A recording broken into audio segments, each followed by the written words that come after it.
अध्यक्ष जी का स्वागत करें।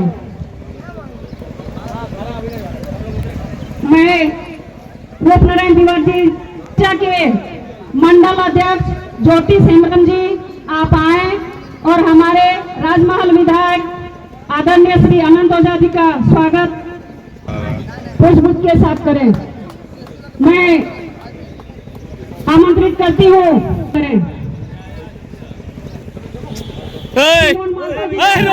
पुष्प के साथ करें।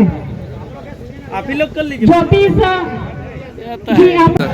भारतीय जनता पार्टी जिंदाबाद, भारतीय जनता पार्टी जिंदाबाद, भारतीय जनता पार्टी जिंदाबाद, भारत माता के प्रत्याशी कहे कना दादा सिंह मालता जी सासंगे ते नंदे सिन्हाजी दूर बकाना और महिला मोर्चा रे जिला अध्यक्ष आदरणीय दीदी रमिता तिवारी जी, नंदे वरिष्ठ कार्यकर्ता अबू तलारे मीनाया, शंभू भगत जी, उत्पल दत्ता जी हारने के लिए उन्होंने जो हूल का शंखनाद किया है उनका संबोधन हम सबको मिलने वाला है।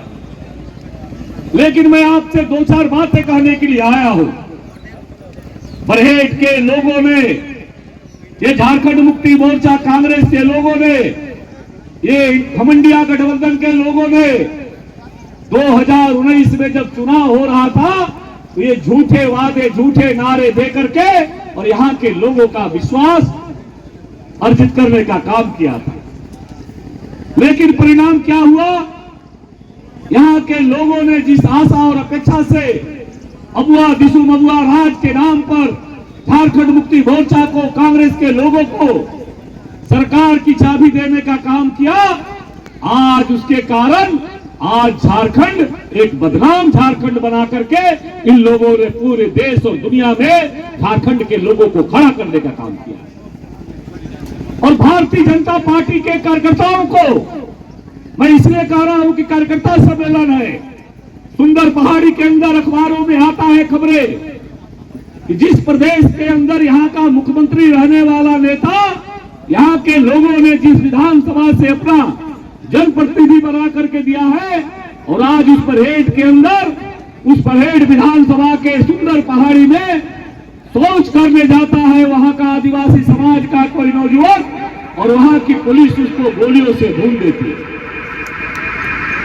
तो आप कल्पना करिए, आप कल्पना करिए, आदरणीय बाबूलाल मरांडी जी मंच पर बैठे हैं। इसी पटना के अंदर हमारे चौकीदार हांसदा, मदन हांसदा, चौकीदार हांसदा और मदन हांसदा, हमारे सीमन मालतो, जो पूर्व में भारतीय जनता पार्टी की सरकार थी, मुख्यमंत्री जी रघुवर दास जी की सरकार ने, मोदी जी वहां गरीबों के लिए, हमारे पहाड़िया समाज के परिवारों के लिए जो डाकिया योजना के माध्यम से जो अनाज भेजते थे, ये करोड़ों रुपया का अनाज इन लोगों ने डकारने का काम किया। ये कांग्रेस छापों वालों की सरकार ने डकारने का काम किया। जब आदरणीय बाबूलाल मरांडी जी ने सरकार के ऊपर सवाल किया, तब जाकर के उसके ऊपर जांच और जांच बैठाने का आया। आज तक वो पैसा रिकवर नहीं हुआ, आज तक कार्रवाई नहीं। इस सरकार का हाथ भ्रष्टाचार से लगा हुआ है। और इतना ही नहीं, बरहेट के लोगों ने तो दर्द झेला है। दर्जनों कार्यकर्ताओं ने, दर्जनों व्यापारियों ने, दर्जनों लोगों ने इनके आतंक के प्रभाव में प्रभावित हुए हैं। और इसीलिए मेरा आप सबसे निवेदन है, कांग्रेस पार्टी ने नहीं बनाया, झारखंड मुक्ति मोर्चा ने नहीं बनाया, बल्कि कांग्रेस पार्टी ने तो 55 साल तक राज किया। पहले जयपाल सिंह को खरीद लिया था, फिर शिबू सोरेन को खरीद लिया, बाद में पकड़ाए तो तिहाड़ जेल उनको भेज दिया। इसलिए मैं आप सब लोगों से यही कहने के लिए आया हूं, आज अगर हम कहते हैं झारखंड के वासी हैं तो भारतीय जनता पार्टी की देन है, अटल बिहारी वाजपेयी जी की देन है। आज अगर आप विकास का काम देख रहे हैं, गांव तक सड़क देख रहे हैं, घरों में बिजली देख रहे हैं, नदी नाला में पुल पुलिया देख रहे हैं, ये नरेंद्र मोदी जी की देन है। नहीं तो हम सब लोग पहले अस्पताल भी जाना पड़ता था तो पैदल जाना पड़ता था, हाट बाजार मेला जिला पैदल जाना पड़ता था, स्कूल बच्चों को पैदल जाना पड़ता था, बरसात में भरी दिक्कतें होती थी। लेकिन भारतीय जनता पार्टी की नरेंद्र मोदी जी की सरकार ने इस गांव की दर्द को तकलीफ को समझा और गांव तक सड़क पहुंचा दिया। पहले हम लोग गांव में भी अंधेरे में रहा करते थे, टेलीविजन नहीं देख पाते थे, मोबाइल भी चार्ज नहीं हो पाता था, लाइट भी हम लोग जलाते थे तो डिबरी जलाना पड़ता था, मिट्टी तेल बाजार से खरीदना पड़ता था। लेकिन देश के प्रधानमंत्री नरेंद्र मोदी जी ने गांव तक घरों तक बिजली पहुंचा दिया।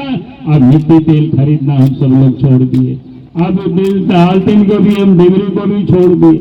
अगर ये काम को किसी ने कर दिखाया तो इस देश के प्रधानमंत्री नरेंद्र मोदी जी ने किया है। और आज भी गरीबों के लिए प्रधानमंत्री आवास दे रहे हैं, आज भी गरीबों के लिए गैस की कनेक्शन दे रहे हैं, और आज भी इस देश में कोई गरीब भूखे नहीं सोए इसकी भी चिंता कर रहे हैं। प्रत्येक व्यक्ति प्रत्येक महीना 5 किलो अनाज भी दे रहे हैं फ्री में बिना पैसा के, और साथ ही बीमार होने पर 5 लाख रुपया तक के इलाज के लिए बीमा भी करा रहे। देश के प्रधानमंत्री नरेंद्र मोदी जी गरीबों की चिंता करते, गांव की चिंता करते, आदिवासी भाई बहनों की चिंता करते। अटल जी ने अलग से कल्याण मंत्रालय आदिवासियों के लिए बनाया, नरेंद्र मोदी जी ने 8 आदिवासी मंत्री को बनाया, नरेंद्र मोदी जी ने बिरसा मुंडा को सम्मानित किया, नरेंद्र मोदी जी ने सीधू कान्हू चांद भैरव को सम्मानित किया। और आने वाला इस देश में भी राष्ट्रपति आदिवासी हमारी बहनें को बनाए, संथाल बहनी श्रीमती द्रौपदी मुर्मू। अगर आदिवासियों के किसी ने कोई मान और सम्मान दिया है तो इस देश के प्रधानमंत्री नरेंद्र मोदी जी ने दिया है।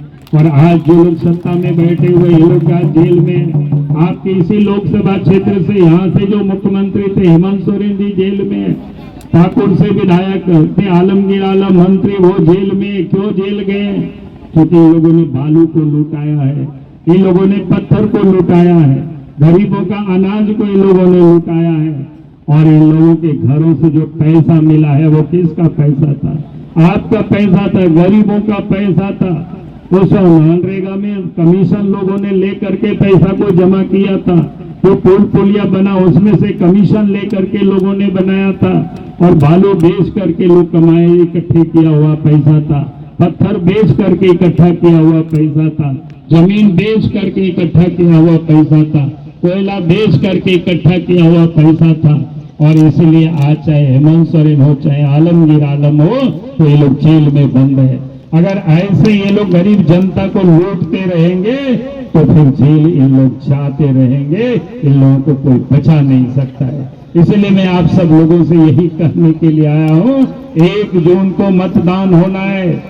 इस बार के चुनाव में हमें इस झारखंड को भी बनाना है, इस क्षेत्र का भी विकास करना है, इस देश का भी विकास करना है। जो देश के प्रधानमंत्री नरेंद्र मोदी जी जम्मू कश्मीर से 370 को भी समाप्त किया, वहां पहले भारत का कानून नहीं लागू होता था, अब वहां भी भारत के पार्लियामेंट में बने हुए कानून लागू होता है।